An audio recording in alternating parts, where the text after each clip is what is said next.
Shauri lililofunguliwa na Yanga katika mahakama ya kimataifa ya usuluhishi wa michezo CAS kwamba mechi ya marudiano ya ligi kuu baina yao na Simba isipangiwe tarehe na pia ipewe pointi za mezani limegonga mwamba.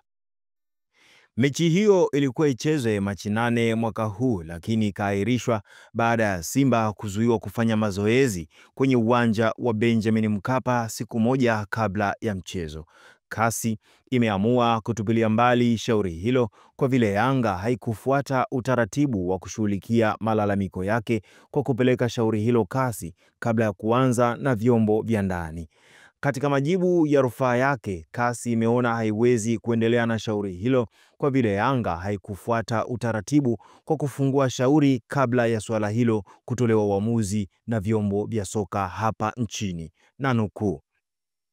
kwa hiyo naibu rais anaona kuwa njia sahihi ya kukata rufaa ya mrufani iko mbele ya kamati ya rufaa ya TFF na kwamba mrufani alishindwa kutumia masuluhisho yote ya ndani ya kisheria kama inavyotakiwa na ibara ya 37 ya kanuni. Kwa hiyo naibu rais anaona kwamba CAS haina mamlaka ya kutoa uamuzi kuhusu rufaa hiyo au kuhusu ombi la kutoweka lililowasilishwa na mlalamikaji. Kwa kuzingatia hayo hapo juu, rufani iliyowasilishwa na Young African Sports Club itachukuliwa kuwa imeondolewa na utaratibu wa CAS mwaka 2023/A/11298 Young African Sports Club dhidi ya Shirikisho la Soka Tanzania na Bodi ya Ligi Kuu Tanzania na Simba Sports Club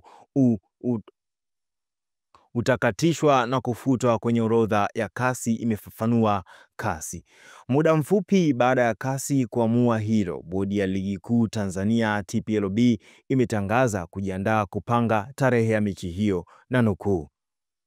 mahakama ya CAS ya kimataifa ya usuluhishi wa michezo CAS imetupa rufani ya klabu ya Yanga yenye kumbukumbu namba CAS 2025/A/11298 ambayo klabu hiyo ilifungua dhidi ya Shirikisho la Mpira wa Miguu Tanzania TFF kuhusiana na mchezo namba 184 wa ligi kuu ya NBC Young African Sport Club vs Simba Sports Club. Walalamikiwa wengine katika shauri hilo, ambapo pamoja na mengine, klabu ya Yanga iliomba mechi itajwa hapo juu isipangiwe tarehe mpaka itakapotolewa uamuzi na Bodi ya Ligi Kuu Tanzania TPLB na klabu ya Simba. Kutokana na uamuzi huo wa CAS, Bodi ya Ligi Kuu Tanzania inaendelea na maandalizi yake na kuhitimisha msimu wa Ligi Kuu ya NBC 2024/2025 na kufanya maboresho ya ratiba ya ligi, ukiwemo mchezo nambari 184